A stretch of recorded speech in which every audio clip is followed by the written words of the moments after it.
நண்பர்கள் அனைவருக்கும் வணக்கம். இன்னைக்கு நம்ம இந்த வீடியோவில் பொங்கல் பரிசு ரூபாய் 3000 என்ற அறிவிப்பு வெளியாகிருக்கு. ஸோ இந்த அறிவிப்பு யாருக்கானது அப்படிங்கிறத இப்போ நம்ம பார்த்துடலாம். மக்களின் நலனுக்காக அரசு வகுக்கும் பல்வேறு திட்டங்களுக்கு அச்சாணியாக விளங்கும் அரசு ஊழியர்கள், ஆசிரியர்கள், ஓய்வூதியதாரர்கள் மற்றும் குடும்ப ஓய்வூதியதாரர்களுக்கு பொங்கல் பண்டிகையை முன்னிட்டு மிகை ஊதியம் மற்றும் பொங்கல் பரிசு வழங்கிட முதலமைச்சர் திரு மு.க.ஸ்டாலின் அவர்கள் உத்தரவு பிறப்பித்துள்ளார். அதன்படி சி மற்றும் டி பிரிவில் பணியாற்றுபவர்களுக்கான மிகை ஊதியம் 3000 ரூபாய் வழங்கப்படும். மேலும் சி மற்றும் டி பிரிவை சேர்ந்த ஓய்வூதியதாரர்கள் மற்றும் குடும்ப ஓய்வூதியதாரர்களுக்கு 500 ரூபாய் வழங்கப்படும்.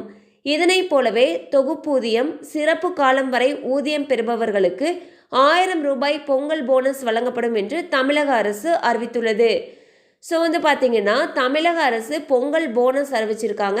அதன்படி பார்க்கும் பொழுது சி மற்றும் டி பிரிவில் பணியாற்றுபவர்களுக்கு 3000 ரூபாய் பொங்கல் போனஸ் அறிவிச்சிருக்காங்க. இது அரசு ஊழியர்கள் மத்தியில் மகிழ்ச்சியை ஏற்படுத்தியிருக்கு.